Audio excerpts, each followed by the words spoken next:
Good evening, ladies and gents. It is I, your host, Adam Perez, back once again with a brand new episode for you guys as we're going to go ahead and get into our live review and discussion of Skeleton Crew episode 5. Not just myself today, but we definitely have ourselves 3/4 of the Jedi High Council here for APlus Hero Report, certainly coming through for you guys today to go ahead and talk some Skeleton Crew. Got good old Crystal Kyber certainly returning, and Will and Polk as always, man. Good to see you guys. I missed you over the holidays. I'm glad that we are actually getting together here after Christmas.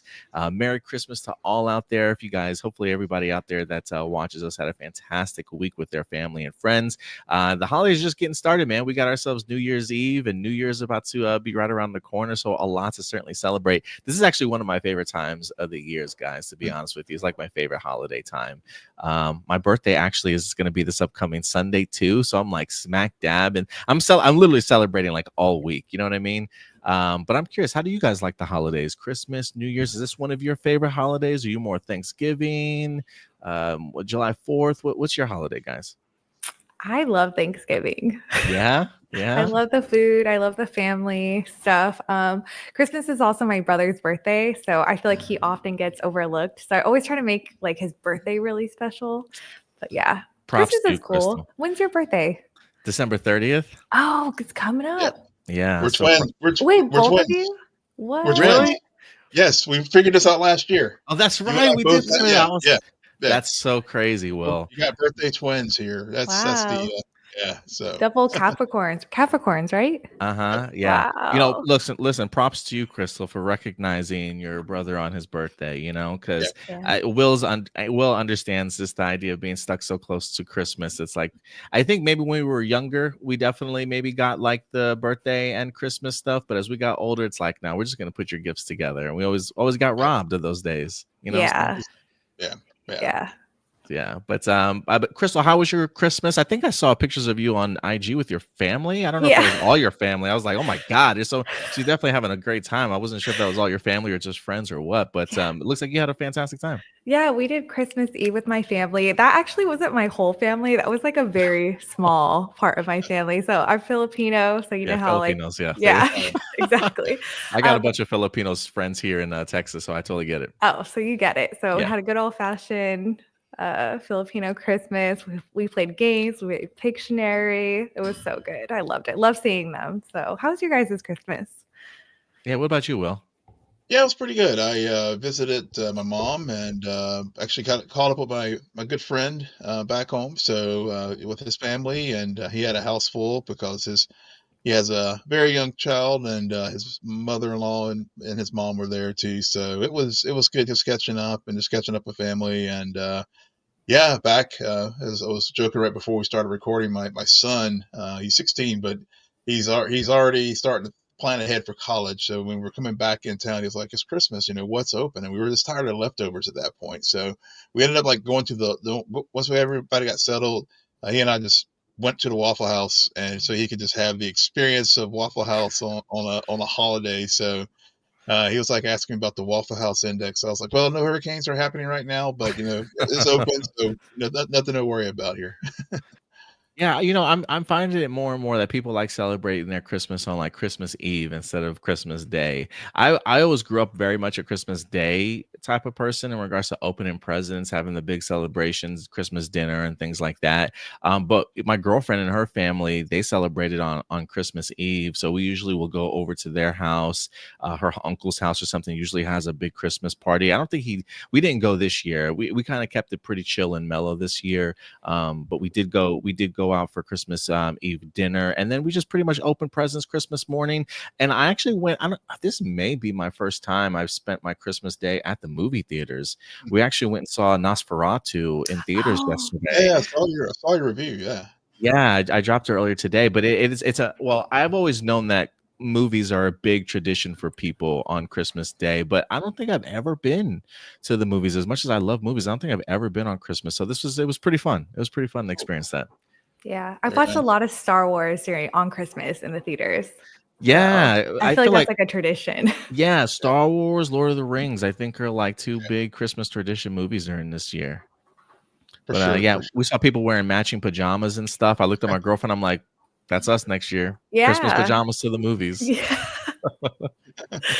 But I'm so glad that you guys are here, man. I'm glad we were able to go ahead and do this review this week Yeah. also. So look, guys, whatever you guys did for your holidays this week, let us know with comments in the comment section box below. And remember, at the end of the day, these are simply our A+ opinions. We always want to know yours as we go through this episode. Feel free to bounce off your ideas, discussion topics as we go through this as well. But guys, episode 5 of The Acolyte is here. I think we've got 8 in total, if I'm not mistaken. So we're more than halfway through this show. And for me personally, it felt like the tides have certainly turned by the end of this episode. Things are getting a little bit more serious here for our crew for sure. I want to know, what did you guys think about this episode? So give me your overall thoughts. Crystal, ladies first. How did you feel about episode 5? So I like this episode a lot more than I did last week, thank goodness. But I think it really captured me because I love the whole idea of like solving puzzles, going through a maze, traps, booby traps. Like I love that whole like Indiana Jones National Treasure sort of vibe. And I think I really wanted that from the first time that we ever heard about like a ragtag team with a Jedi character. You know, I really wanted like this kind of sort of adventure. And so I'm so glad that we finally got it. I thought there were some really interesting things happening, and we'll get to those as we move through the episode. But overall, I'm really, really happy with this. Oh, you're muted. Sorry about that. Yeah, I wanted to give you. I didn't want to like talk over you by mistake. I totally agree with you.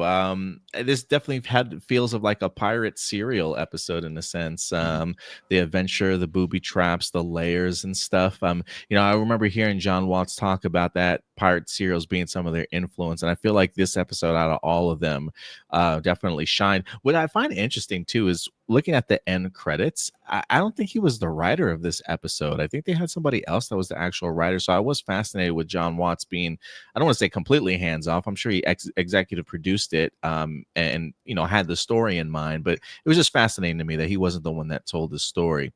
But yeah, I totally agree with you there, Crystal. What about you, Will? What did you think about this episode? Yeah, I'm glad you said story because that's the perfect segue to my thought, which is consistency. I mean, this series has just been from start to finish a very consistent show and good consistency, and it knows what it wants to do and where it wants to go. And like Crystal said, with the pirate theme, and of course, I mean, I think that was part of the title of this episode this week. We did get those pirate motifs, and the pirates that. And we'll get into it here more in the review, I'm sure. But the pirates again showed up. We learned more backstory about Atkin and his role in this story. So again, I think this show has just been a very consistent show. Each week has had its good beginning, middle, and end, and I'm just really, really enjoying this because usually by this point in that we've seen with some of these shows in the past, about episode 5 or so, things start to lose steam. But to me, this series just continues to, it maintains what has already had come, but also builds on it and building momentum towards a larger ending that we'll see. And of course, we did have that little incident, little twist that we had here in the show. But again, it was very consistent with what we have seen about this particular character as well, which I know we'll talk about here in a minute. Yeah, I totally agree with you. It's super consistent, and like I said, now that we're going into kind of like the final half of this, they continue to make it even that much more interesting with the great twist at the end. It's not right. I don't want to say necessarily a twist, but clearly a shift in the narrative and the dynamic between this team. Something that I think a lot of us, I don't want to say necessarily saw coming, but we knew something was going to happen with Jod at some point in time. We just didn't necessarily know when. And the fact that it happened in this episode, I think, is just solidifies the storytelling for me in the sense that they really know where they want to go, and now this is like our next push into the final couple episodes. So I totally agree with you there, Will, for sure. As far as I go, yeah, I really enjoyed this episode too. One of the things that I kind of thought really carried this episode for me was a lot of the pirate tales and the adventures and stories that we wind up getting. I mean, kicking off the episode with SM-33 telling the story about Captain Renard. And then like even having Jude Law's character Jod be like know of the story and then like get so infatuated with the idea of like the ship that he's on and starts telling the kids, and then the very next scene are like the kids around like a fireplace almost on the ship, like wanting to know more details about this captain as SM-33 is just telling these tales and stuff. And then you eventually get into further on in the episode when you got was it Wim and Captain Fern telling the story about to the alien and stuff as Jod and them try and come to quote unquote save them. I really love the attention and the detail when it comes to just the tales of pirates in this episode. For me, it honestly worked. And just to build off of some of the other things that you guys said, I completely agree. But I also want to throw in, I thought the humor in this episode was really great too. I had a really fun time with SM-33 specifically, especially when you get to the mountain area, and it's nothing like he remembers it. And like just him shorting out because of the restraint bolts every time he was wanted to like attack or hurt somebody, for just seeing how much things have certainly changed around him, if you will. But it was a really great dynamic to the show here. Again, the booby traps, the layers and stuff, the great set designs, really sort of thrusted you into this world of piracy. And I think this is really an opportunity for Jod as a pirate to really shine in this episode, which worked for me. Whether or not it's been him sitting down with Wim and trying to be that comforting voice in his ear, to the idea of him really helping guide these children through this episode in the sense of surviving and what to look out for. Like, it felt like we were very much in Jod's bag this week. And for me, it really allowed him to shine a little bit more. So yeah, I think the piracy certainly won over in this episode and made for a fun ride and adventure for sure. Yeah, piracy definitely was front and center. But I'm glad you brought up how 33's memory was different from whenever we're expecting to hear the dragons, the snake's lair, whatever I think they called it for Captain Renard. But so I'm expecting this like dark, dank planet, and then we get there, and it's just like spa central, and it's a tourist destination for the rich of the galaxy or whatever. And and all the nice little touches too. We do see a hut there, Yeah.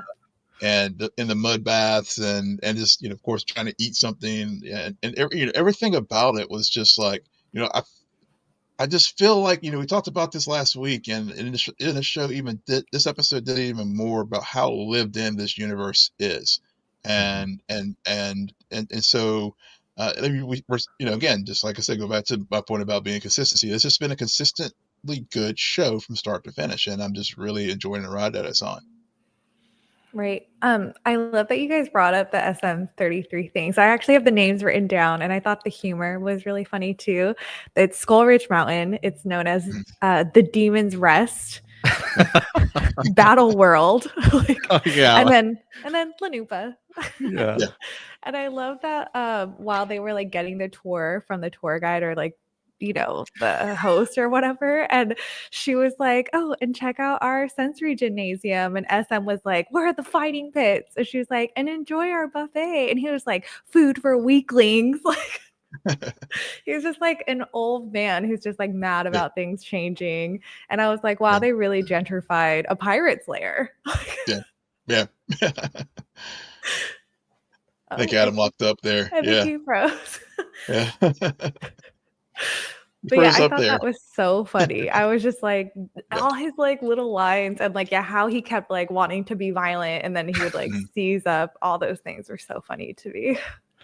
Yeah, no, I totally agree with you. I absolutely had a blast with SM33. And it is interesting too, especially ever since they fixed his memory. Like he's Mhm. as the most coherent as I feel like he's ever been in this series. And I think it just even adds to him being an even stronger sort of supporting character for this show, especially in this season. I mean, don't get me wrong, I've really enjoyed him, so far, but the fact that he now has his memories back and he's given us all this detail and even more personality than what we got before, I think just helps brighten this series so far also. Yeah, I Agreed. will agree, but I do have something to say about that I didn't really like about this episode. And they did Okay. it twice. They did it in our opening scene, and they did it right when we got with our skeleton crew. But it's like the show was showing us problems, and then they just got resolved right away. Like Mm, last episode, we had like this big thing with SM33, and he's scary and he's going crazy, and then it gets resolved off screen, and we're just kind of like told about it. Mhm. So that mhm. was like the one thing that I didn't like. I wish that maybe they showed KB working on him in the background, and maybe they had like the kids and Jod talking about something. But I didn't like how we're like, oh yeah, we fixed him and now he's Mm, fine. Just But had yeah. time yeah. without showing the resolution to it. Yeah, but like you said, I do like what it did for the character overall. And I think overall I was really able to like suspend my disbelief, and I got really into this episode. But those are just small little things that Yeah. I'm like, huh. Yeah. Yeah, that's a very good nitpick there, for Yeah. sure. So it's definitely a nitpick. I do do some shout outs to some people here in a live chat with us today. We got Marcelino in here. Today is not a school day for me, so I can join this week's live stream. Appreciate you coming through, Marcelino. We got Scarif certainly coming back through as well. He also agrees the show has been consistent in quality, for sure. Marcelino says 33's gag of the rat coming out of him is getting fatiguing. I think they need to take it down a notch. I kind of dig it. I think he comes out Yeah. at like the most perfect and opportune I time. want more of the rat. Even Ronan says giggity. What's up, Ronan? Certainly good to see you in here, man, as well. Yeah, let's talk a little bit about what's going on here with the captain, if you will. We get introduced to well, I guess we don't get introduced to Captain Renod, if I'm pronouncing it right. But this is really our first name drop for the captain of the ship, along with the name of the ship too, the Onyx Cinder. Get the opportunity to learn a little bit more about Renod and the ship itself, not only from Ja, but also from SM33 in here. For me, I really kind of enjoyed the idea of just the lore building a little bit in regards to adding more layers to this. Um, I am kind of asking myself now, Crystal, especially after you dropped your theory last week. I am finding it interesting that we wind up not seeing his face in the transmission or the data, whatever thing that they showcased us, the hologram. And we also didn't see the supervisor's head on the statue on at Akron as well. And Oh. Yeah. now I'm sitting here thinking to myself, like, why will they not let us see certain people? Hmm. And the fact Yeah. that they still haven't revealed who Renat is yet, I think they certainly did that on purpose. Because now I'm starting to think, are these two people the same? Like, are they holding off for this reveal to be one big, it all being connected in that sense? So, your theory last week, it's starting to grow on me, Crystal. It's starting Hmm. to grow on me. What did Yeah. you guys think about Renat? Yeah, I've seen that theory out there that the supervisor and Renaud are the same people, especially given that they have we learned that the Old Republic Mint is there on that Atkin. So it makes sense for why if you're going to have the ultimate treasure of the universe, that would be it, all those little pieces are starting to fit together to those theories. So I think I, I think it is very likely that the supervisor and Renard, especially given how so many people we see Jod using we're up to what 5-6 aliases now. Right. Right. Yeah, So totally. yeah, so it's not uncommon for these folks to do this to sort of cover their tracks. Right. I thought that this episode like put a really big crack in my theory. Oh, really? Because I think it was SM33 was saying how like his concubine, just say his girlfriend, but Yeah, his concubine What's a like concubine? right. That's enough story.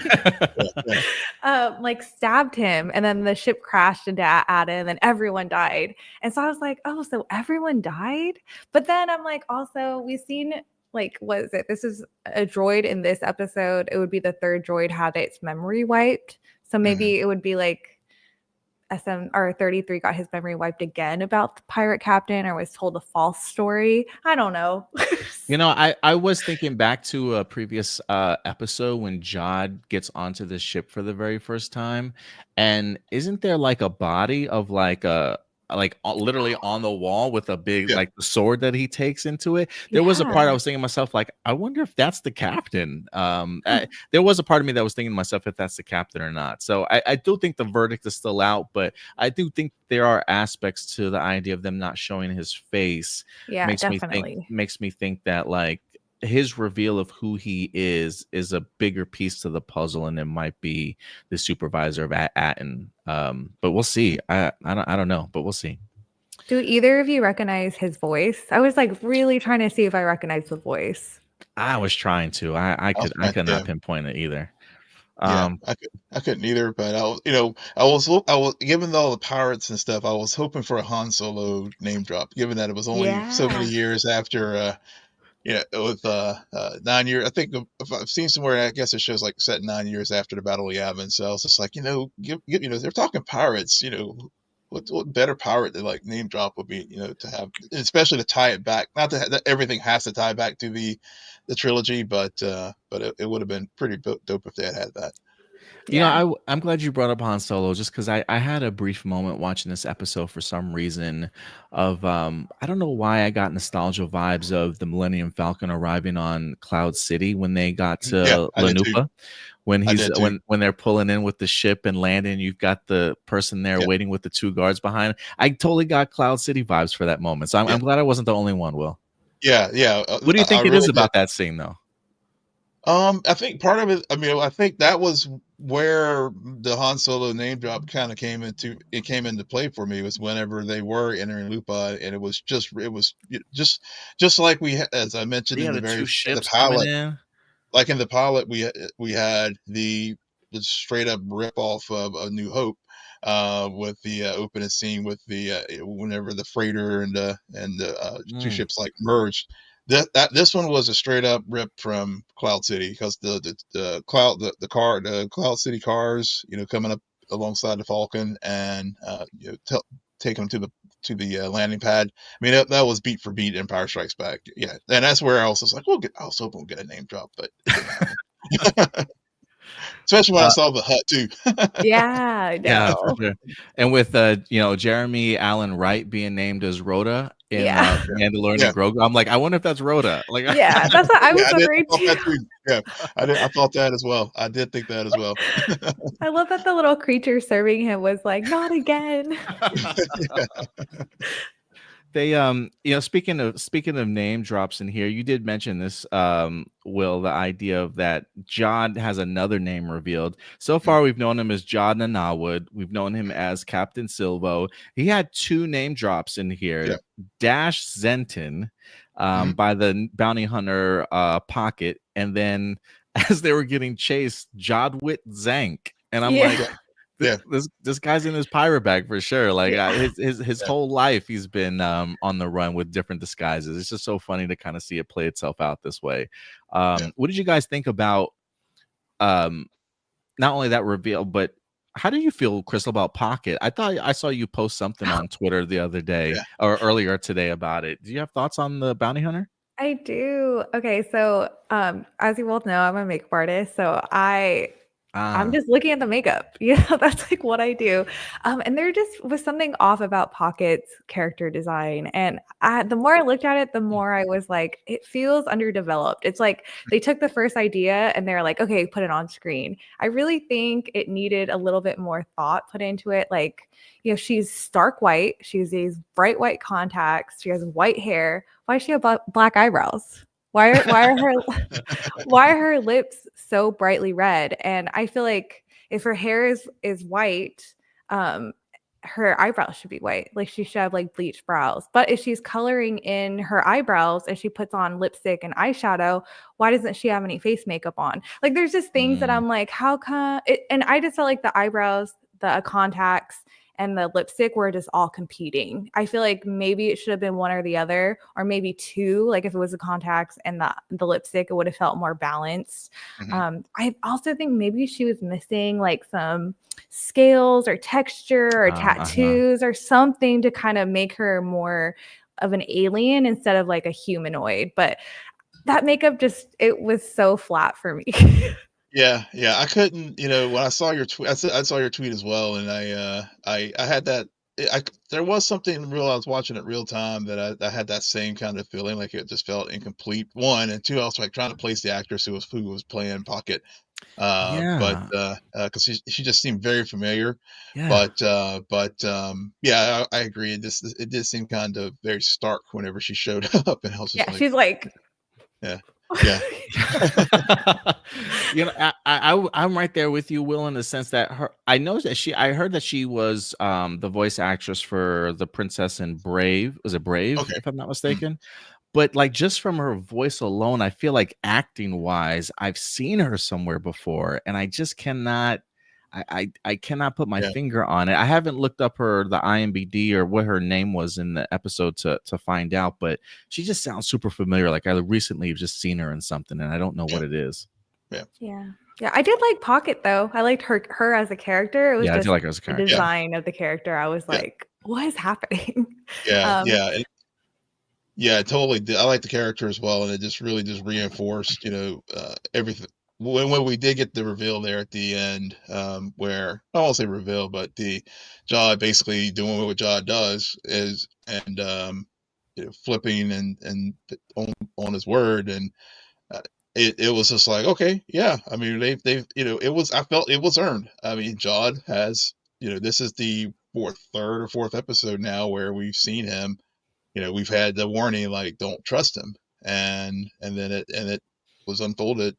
And especially thinking back to last week, how how whenever they were on that planet, on that Acheron, they he was really used his abilities to help get the kids out of the trap, and it was just like, so they really set it up very well, so that whenever we did get the twist, or him basically being consistent with who he is, which is like, when the chips are down and when I see an opportunity, I'm going to seize it.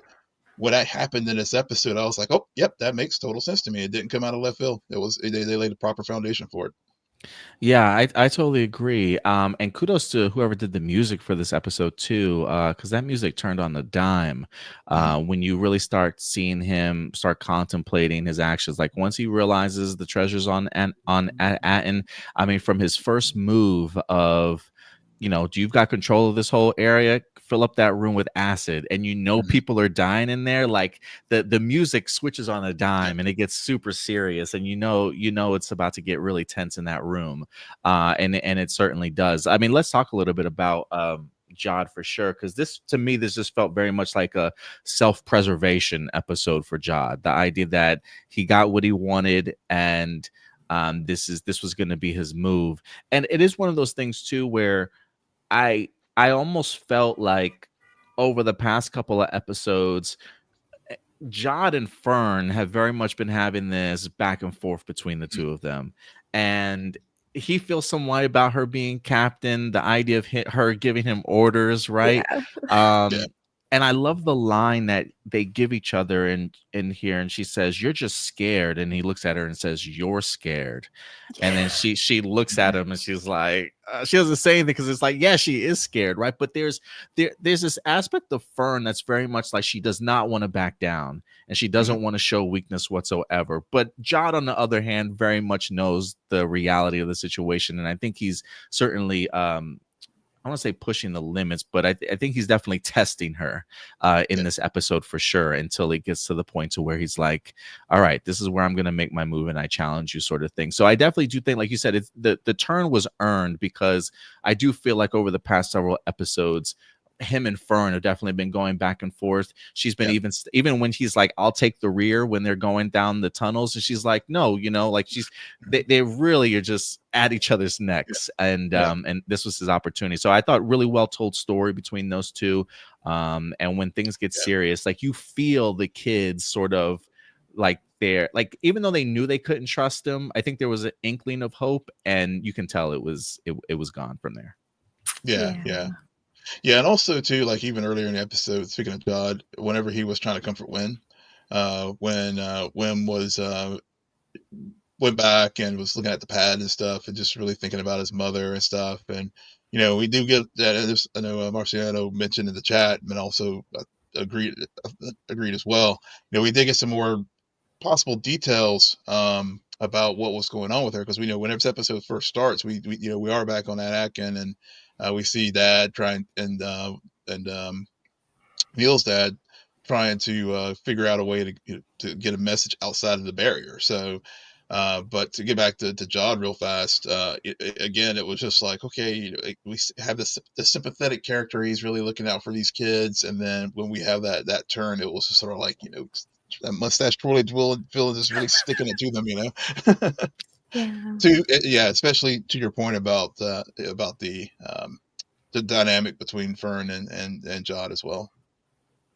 Yeah, how'd you feel about Jod this week, Crystal, and his story?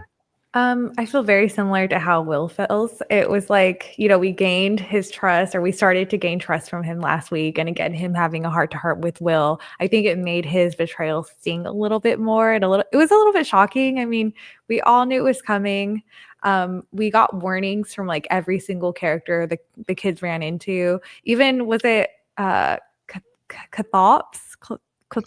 It's not Cthulhu. Yeah, it's Oh yeah. Cathalop or something like that. Yeah. Cathalop, is that what it was? Yeah. Even Cathalops was like smelling him, and I was like, don't trust him. But also I loved how like Neil started smelling him too.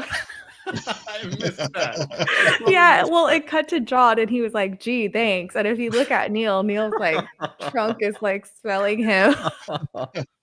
I thought that was funny. But yeah, you guys are right. We got warnings not to trust Jod this whole time, but it still stung. We still want to root for him, Yeah. I was gonna say, even there's a part of me that says I was surprised, but I shouldn't be surprised, because I think we knew this was coming. But you're right. I mean, all the things that he's done for the kids, in the sense, it's like there's a little bit of a hope, I think, that I had, that like, yes, he is force sensitive, and so maybe he was a Jedi at some point in time. Like maybe he did have some teachings, right? And then even when he gives the affirmations and tries to help women this episode, you're like, man, he clearly knows some level of teaching. So maybe he was a Jedi and there is some good to him. Maybe he'll reveal himself like he's not as bad as people speculate that he is. And so when this does happen, it's just like, I knew it, but I almost didn't want to accept it. You know what I mean? I am still curious if you guys think that there is another character turn for him by the end of this episode, like the end of this season. Or do you think that this is truly who Jod is at the end of the day?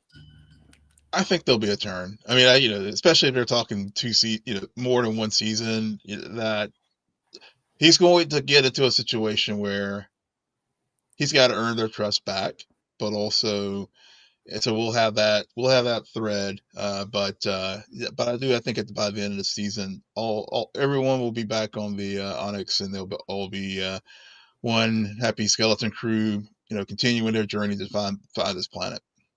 Yeah, definitely. There's going to be a redemption. I have a feeling it might be next episode. Well, okay, so this is what I think. Here's another theory that I'm picking up on. It's they've mentioned KB having health issues we heard it from her mom. And then in this episode, Fern was concerned about KB and like her visor corroding. And then at the end of the episode, we know that Win like hits the lever and sends them down somewhere. Where can we assume that they're being sent down to? Like a brig, or like not like a jail cell, like a holding cell. Like, why else would you set a trap if it's not going to go, is going to go somewhere where you can't really get out of. And I think that maybe KB's health issues is going to come up and she might be in danger. And I think that Jod is going to have to make a choice between saving KB or his treasure. And I think that's what will redeem him, is to save the life of one of the kids. Yeah, especially given that KB just has such mechanical acumen. So it's just, yeah. You're muted again. I would absolutely love live that. live streaming. Right. Yeah, absolutely. It's all right. Stuart has to remind me on here report every Sunday like 2-3 times throughout the episode, so it's okay. But yeah, no, I hope it turns out to be something along those lines. I would love to see that character growth for him. I am curious. He does have the opportunity to sit here and talk with Wim a little bit. Wim clearly being homesick, missing his family, missing his planet. And this is really where I think reality of life outside of Atten certainly is hitting him. It's not as adventurous as he was certainly hoping for, as bright and shiny as everything certainly seemed to be for him when he was still on Atten. But some great advice, I thought, from Wim, in the sense of it feels very Jedi school, in the sense of making sure that you don't have any attachments sort of in your life, sort of getting rid of them. And he even has a line that says your focus determines your reality. And I thought I saw somebody with a screenshot of Qui-Gon Jinn telling Anakin that same very line from The Phantom Menace, which I didn't pick up on when I watched it. He says, you have vision, embrace it, really trying to be an uplifting, something uplifting for Wim in the situation that he's in. So yeah, I do want to learn a little bit more about Jod and where he comes with these particular teachings, if this is something that somebody has taught him, or if just his own self-preservation over the years and what he's kind of learned for himself. But then also learning a little bit more about Wim, in the sense that it definitely feels like it's just him and his dad. As Jod is walking out, he mentions the idea, well, not my mom, or my mom's not going to be there, sort of thing. Are you guys under the impression that his mom either walked out, or there's a divorce, or maybe she passed away, sort of thing? What are you guys taking away from that? All the above. Yeah. Yeah. I think she's. Yeah, I'm on the impression that she's gone. That's a little heartbreaking for her. But I think also it's just a really interesting family dynamic, and that's something that I think we talked about in like episode 2 or 3, when they really started pointing out the idea of wanting to go back home, and just seeing the differences of the parents trying to get their kids back and stuff, and that we really have like 2 single parents, in the sense of Fern and Wim's dad as well. So just some really interesting family dynamics, I think, brewing for this. But yeah, what do you guys think about the parents, and also the idea that, yes, Wim's father is trying to he's trying to help, everybody's trying to certainly help get their kids back in here, doing some undercover work without the supervisor and noticing. How's the parenting of everything going on here so far? How's that making you guys feel? Go ahead, Crystal. Okay. I think in this episode, I felt like it was kind of unneeded. It was kind of what I said earlier about the show like presented us a problem, but it got like fixed right away. Fern's mom was like, "Oh, why are you doing this? We're trying to go all through the proper routes." And he's like, "Well, we need to do everything we can." And she's like, "Okay." And I was like, "Oh, okay." I was like, why did we get this scene? But another part of me is like, okay, there's probably something in this scene with like turning off the droid and telling it to forget something, or there's probably something there that is foreshadowing something that I just don't see yet. But that was my initial thought. I was like, oh, we should have just got right to the episode. Yeah, the beginnings of these episodes are like devoted to the parents. It's like the first like 2-minute, 3-minute prologue of the episode is always like a parent situation, and then after that we don't see them anymore for the entire episode. And they're not really doing anything. Yeah, I think it just reminds, or it's just sort of just a reminder, like there's the parents back there looking for the kids. And to your point, I mean, there is something that, we do get a little bit more about the supervisor, her role on this planet. I mean, she's clearly like a, top official, has a link to the supervisor. And, so going back to our earlier part of our conversation about who the supervisor is and stuff, and all, we'll Will there be some connections? Yes, maybe not. But I thought for me, yeah. Initially, I was just like, yeah, what's this scene really didn't add anything. But then Yeah. the more we've talked about it here, I'm like, it does contextualize things a little bit.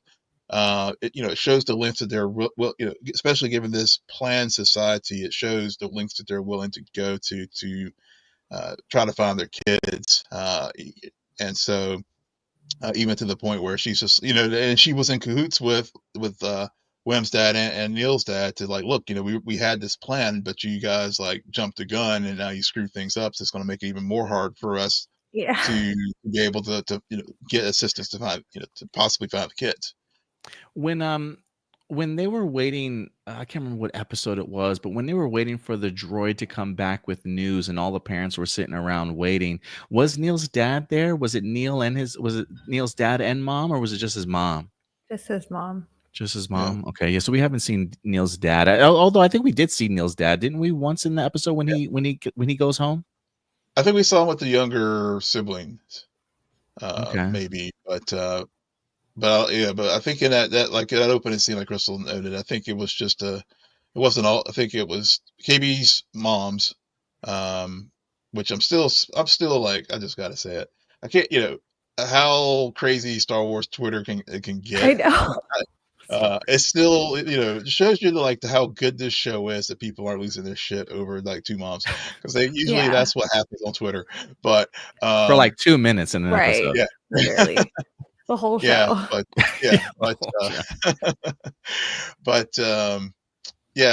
and then of course for the rest of them, but yeah, I mean, I guess I also thought it was like the old 80s trope with the parents, in their ineptitude whenever, with the dad, because that's, given that so much of this show leans on nostalgia and things that we see in those, think about the mom, since we are in the holiday season, pull Home Alone. So, right. It's like the Kevin moment, so so it's kind of that kind of thing too.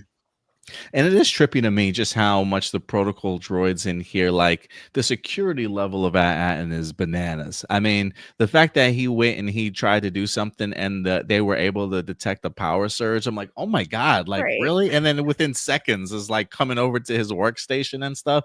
I'm like, they really keep a tight lid on anybody getting anything out or doing anything outside of the norm here. I mean, it's pretty crazy. Yeah. That was the other thing that really stuck. I think that's when the scene made sense to me. It's like when the protocol droid basically was just like, wait a minute, you saw the power surge and you couldn't fake it. I was like, now how's his dad gonna like, figure out how to get rid of this gadget that's going to that he has in his hands, and the droid was like, nah, no. He's like, I ain't buying it. Yeah. Right. I am not, I did really like that too, though, how like both Neil's mom and Wim's father were like so awkward. They're like like really their thumbs and just like trying not to be suspicious, but are like so suspicious. And I think it's just so funny because they've never done anything like this. Like they've never snuck around. Like everything is exactly where it needs to be. So I thought it was so funny that they're like fumbling this like act of rebellion. Yeah, but it's just super telling too about just the planet in general, for sure. But yeah, man, let me see what else we got. Some comments in here.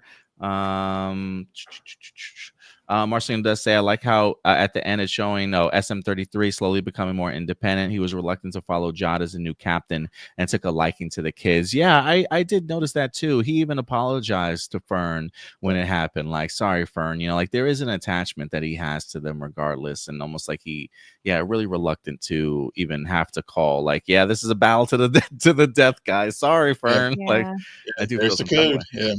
There's the pirate code. That's the only reason why I'm doing this. Yeah, for sure. All right. Let's see. Anything else that we haven't talked about that you guys want to bring up? Are there any pros and cons out of this episode that stood out that maybe we didn't address? Do you go ahead? No, go ahead. I was gonna say, do you guys know whose lightsaber that is? Is that a lightsaber that we've seen before? I was about to bring up the lightsaber. So look at us, Will. Yeah, let's bring up the lightsaber. How can we not? Yeah, I was thinking about the treasure trove and the layer itself. First, really great set design. When they first teased the layer in the trailers, I remember seeing the gigantic skull. I didn't realize that was a throne until this week's episode. I'm like, that is the one of the coolest thrones I've ever seen. Yeah. But yeah, really cool set pieces for sure. And yeah, the idea of a lightsaber. What did you guys think about the lightsaber popping up in here? You guys want to talk about it? Go ahead, Will. Well, I mean, just again, the universe. I mean, it reminds us where we are. You can say, Star Wars. You don't have to have a Skywalker or Vader or whoever to like remind us that, wait, this is this universe. But also, too, the question is whose lightsaber it is. I was thinking that too. It's like, whose lightsaber? I'm trying to think. Like, I was just racking my brain. Like that looks so familiar, but I just did not know. Was maybe from like Rebels or something else, somewhere. Especially given it had a blue blade as well. So, Yeah. yeah. So that was one of the things, but I thought that was one of the pros for me is just sort of, again, just showing how big this universe is, the lightsaber. Also, just again, connecting the time period again, was whenever Pocket and Jod were having that conversation and they brought up the guild. And so I couldn't help, I thought about the Mandalorian because, the whole, with the bounty hunting and all that kind of stuff. I mean, again, just to go back to my earlier point, it just really shows how lived in this universe is. And I think it just just things just really feel organic in the show where it's not like it did in Andor, where it's like things are here, but it's not like we are just it's inorganically like showing up in the story. The lightsaber showing up in that treasure trove and all the other things that were in there was just so organic. It's just like it was just like um the shop on Coruscant that I can't remember blanking on the Alexander Skarsgård's character's name. Luthen. Luthen, Luthen. Yeah, Luthen, yeah, like Luthen's shop on Coruscant. Everything there was organic. It wasn't like just Easter eggs for the sake of Easter eggs. I mean, and so here in this show this week, it was the same way. It was like things were there organically, and of course, it would be Wim to be the one that would like get that lightsaber and try to use it against Jod whenever he did the turn. Yeah, what'd you think about it, Crystal? Yeah, I loved when he got the lightsaber. And I don't know, when he had it and he was like, I'm gonna do it, I'm gonna do it. I wanted him to have this moment. And of course it didn't work out, but it was funny.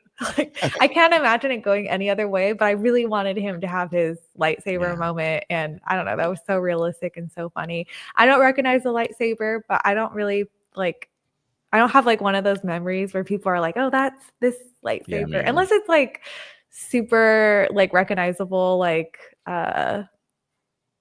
Ahsoka's that are curved. Yeah, her curved ones and like one shorter. Anyways. But yeah, I was wondering if you guys knew and could tell me about it. I don't. Maybe I'll pull up my encyclopedia, but I don't. It didn't look familiar to me whatsoever. It's like, I don't Yeah. Yeah, I mean, it's definitely a Jedi for sure. It does make me wonder who this captain ran across. Like, I will say this: the idea of Jod along with SM-33 talking about Captain Renod and his adventures and the type of captain that he was. It's those things about Star Wars that I love, and like Will, just building off of just the lore of it, right? It's just adding more of the mythology of the things that have happened in this universe. That I think what makes Star Wars so fun is it really is just a sandbox of just like so many characters that they could play with if they wanted to. Like there's a part of me that's like, how did Renard even get this lightsaber? Did he literally kill a Jedi to take it? Did he just stumble across it himself? Like there's a story there, and it's something like, can I get me an animated series? Can I get me a young adult novel here? Right? Like I think there's just so many building blocks to adding more to the Star Wars lore that they wind up dropping for us in this episode that I'm really fascinated to learn about. And I totally agree with you too, Crystal, in the sense of I really wanted Wim to kind of have that moment. And now that we're talking about it, Jod's words to him just hit that much more in this episode, in the sense of you have vision, embrace it. And if there's anybody that I think has envisioned himself as a Jedi, it's Wim. And Yeah. so Mhm. the moment he does go embrace it, like the music was rousing, I was like, Yep. oh, is he gonna do it? Is he Right. gonna Yep. do it? And then it Right. just it backfires on the guy. Like, oh my god. I Yeah. It's such a win moment. And even looking at his expression, he looks so embarrassed, right? And he ran to his Oh, friends afterwards. I'm like, oh my god. yeah. But I know. I think that's just really great storytelling. But I think even dropping moments in the beginning of an episode that can pay off at the end, even though it didn't necessarily pay off for Wim, this was his moment to embrace it. And we saw how things kind of turned out for him in here. But yeah, Yeah. I just think just really great storytelling this week for sure. Yeah. Yeah. Even their code names, it was Jedi 1 and Jedi 2. Yep. Yeah. Like, they're Yeah. so silly. Yeah, absolutely. Oh, I dropped off again. Hold on one second. Give me a minute here, y'all. Let me get my other camera. There- But yeah, man, absolutely love the lightsaber dropping in here. Eric, such a sad moment for those kids. Interesting to see where they go from here. Yeah, I mean, seeing like KB, Wim, and Neil just kind of huddled in the corner together, by the table, just really frightened for and worried for their friend Fern. I mean, they definitely looked like they had lost their hope in the sense of, I think, like I said, they knew, people had certainly warned them, so they certainly knew, but I think they were hoping that the guy would certainly live up to his deal. And it's interesting that Fern, like 3 times in this episode, had to keep reaffirming Jod, like, remember this deal, Yeah. yeah. Yeah. And yeah, it's just crazy the switch that we got here. For sure. Marcelino says, I could be wrong, but after Wim failed to use the lightsaber, I believe I saw some people say that Wim is a better written character than Rey. It shows how to not create a Mary Sue. I mean, yeah, Star Wars Twitter. Yeah. Yeah, Star Right. Wars We don't Twitter, need to yeah. talk about that. Yeah, sorry about that. Yeah. Go Star Wars theory on here. That concept. Right. Right. But I appreciate you coming through, Eric. I really appreciate you stopping by for our live chat today and review. We're here every Wednesday, just so people know. We're usually here every Wednesday live at 10 p.m. Central Time, but because it was Christmas, we decided to still get together for the holidays and do a live review for you guys. Any other pros or cons at all, or are we good there? I'm good. I will say this. If I can throw out a con real quick, and I don't necessarily know if it's a con or not, but sometimes I wondered if the pacing in this episode was a little bit too quick. It is one of those things where, while I'm pleased with the length of the episode, maybe I'm a little bit greedy and like, could I've gotten a little bit like 5 more minutes, like 10 more minutes. Like I like you, Crystal. I like mazes and puzzles and them having to really take their time to kind of solve their way through things. And it was like an accidental step on a button. Oop, we're ducked. All right, moving on to the next one, or, it was kind of cool for them to figure out, what life meant to, like, what was a great sacrifice for Captain Renaud and it having to be the gold coin. But to me, it just felt like, let's get a little bit more elaborate puzzles to have to figure out. Let's take some more time to really find this particular layer. It just seemed to just go by super quick. And like, I know Jod himself was in a rush because it's like, pirates are on our ass, we gotta go. But it felt a little bit too rushed for me when it comes to the pacing. I would have liked to have slowed down just a little bit. Honestly, at this point, honestly, Adam, I think that's just the nature of these shows now. This is baked into their DNA that they're going to be, with the exception of Andor. I think it's just, they're just very quick as far as just cutting from A to B to C. I mean, even though it was like, it says 44 minutes, probably the actual like content was probably like 35 because they have like 10 minutes or however long of credits. So Yeah. I just think that's just that's just something that hopefully they will correct over time. But I just kind of go into these shows now knowing that certain things are just going to be quickly resolved. Yeah.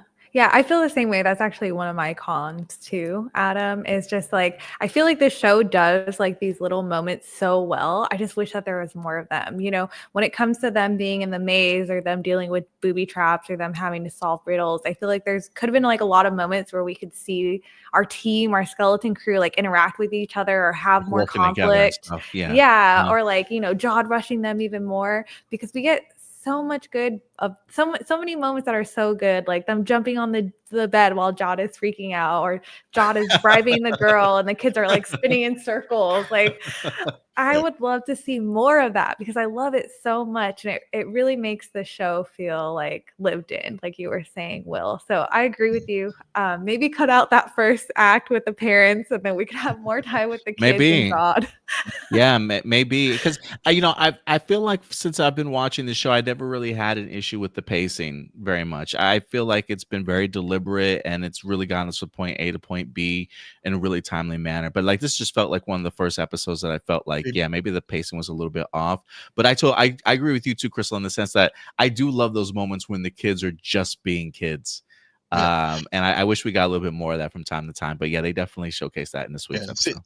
yeah, I didn't have a problem with the actually, I didn't have a problem with the pacing, Pacing, as I noted before. Yeah, I really yeah. didn't. I thought it was good. I mean, I think it was even like the moments with the kids. I mean, it was just the right amount of it so that it was like cute, but not like too much. So I thought it was just yeah. So I thought this episode was for me. It was very well paced. Yeah, and I can get that because, like I said, I think Jod very much is in a rush, so it Mm. feels like let's get through this stuff as quickly as we can. So it kind of is built in and baked into the episode itself too, just off of what Jod needs to accomplish. So from that point, I can certainly get that. But yeah, I like I said, I love the Indiana Jones stuff, so that's stuff like I want to sit with too. So I totally get that, Crystal. Yeah. Yeah. Maybe I should say it's not necessarily the pacing for me. I think I agree with you, Will. I feel like it was like everything moved along and it wasn't too rushed, but I think I just wanted more of those moments, like what Yeah. Adam was saying. Yeah. I hear you. But with that out of the way, guys, I think it is in fact time for our grading. Come to the end of the show here where we wrap up and give each individual grade, and then we'll go ahead and average it out for the episode grade itself. So far, 4 episodes in, episode 1 got a B, episode 2 B plus, episode 3 an A, and episode 4 a B plus as well. So guys, if you had to take your report card home to your parents and you opened it up and you're like, mom, look what we gave episode 5 of Skeleton Crew, using the legend down below, what are you guys picking? Crystal, you want to go first? Sure. I really, really like this episode, so I'm giving it a 95. Ooh, wow, I love it. It was so fun. This episode was so much fun for me. Coming in strong. What about you, Will?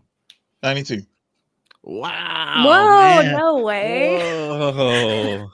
Whoa. Why do I feel like the Debbie Downer in this episode? Give me I'll go 85. I'm gonna go 85 here for a B. Wow. Wow. Yeah. Complete reversal here. Usually Yeah. I'm the one that's like I know. Usually I'm the one that I totally feel it, man. I'm like, man, what's going on with you, Adam? You're becoming more cynical, bro. I know. I always feel like I'm so generous with my rating, and I'm like, I shouldn't have rated that high, but I feel really confident in my 95. Yeah, I feel confident in my 92 this week. Yeah. As well. Yeah. And that averages out to 90.6. So that's going to give us a 91 when we average it out. So, man, we got ourselves an overall A minus this week. Man, we're handing out A's. We're handing out A's left and right this season. That's crazy. Just wait till we get to Endor. It might be I A's know. 100. Perfect episode. Right. Yeah, man, I'm impressed with how this show's doing so well. I'm loving it. But yeah, guys, any final thoughts before we wrap up at all? I'm kind of curious how do you guys feel in the live chat? You guys feel like we're too generous? Let me know. Let me know your thoughts. Yeah, because I'm telling you, man, I definitely felt the opposite before. I used to feel like, man, I'm just dishing out these high grades, and I'm like, man, maybe I should revalue how I associate my grades to these episodes. Yeah. But yeah, now it's flipped on us. That's how I Yeah, well, felt about last episode. I was like, oh, I should have rated that high.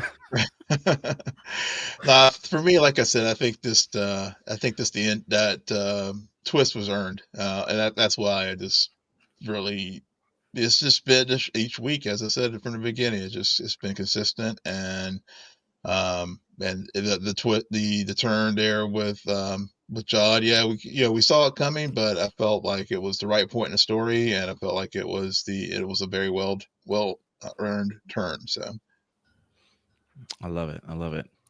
All right. Yeah, I think that'll do it for today's episode, y'all. We got 3 episodes left. The stakes are a little bit higher now. We have a destination for Atten. We know what Atten really is. And yeah, I guess I'd be interested to see how the team gets together and recuperates from this. So, guys, we definitely will be back here next week for you guys, Wednesday at 10 p.m. Central Time. Certainly join us then. But let's make some rounds here before we go. Crystal, if people want to find you on social media, where can they find you? You can find me on Twitter, YouTube, Instagram. Just type up Crystal Kuiper. I make Star Wars and makeup videos. So thank you for having me. As always. And Will, where can people find you on social media, sir? yeah, my personal handle is on all the socials, Will M Polk, WILLMPOLK. You can find our show on most of the socials at Scene a Nerd, on Twitter, BlueSky, on Instagram and Threads. We're at scene_n_nerd. Well, of course, we have our website, www.sceneanerdpodcast.com. We just wrapped up our 2024 season. We finished out our review of Dune Prophecy. So if you've been watching that show, go check out our final video of or audio podcast wherever you get your podcasts by going to our website. Excellent, man. Excellent. Yeah, I might check out Doom Prophecy. I might check it out. So we'll see how it goes. Guys, if you want to follow us on social media, everywhere right up here at APlus Opinions. Pretty much everywhere on social media. If you want to go ahead and find us on TikTok, we are at Hero Report. We're also on BlueSky now at heroreport.bsky.social. And then, yeah, if you haven't subscribed to the channel here on YouTube, please go ahead and do so. Click that bell notification too, so when we drop brand new videos, you'll certainly be notified. We do have a brand new video that's going to be dropping on Monday for you guys. It's our top 5 most anticipated movies of 2025. It's me and myself and Stuart breaking down some movies that we're looking forward to next year. And then we may or may not have an episode of APlus Hero Report live this Sunday. I'll definitely keep you guys posted though. But everywhere else on social media at APlus Opinions. Join us then. And then on Wednesdays, you know where to find your Jedi Council right here, baby. So we'll see you guys next Wednesday. Until then, do us a big favor. As always, take care of yourselves, take care of each other, and keep it A+. May the Force be with you. We'll talk to you later. Bye.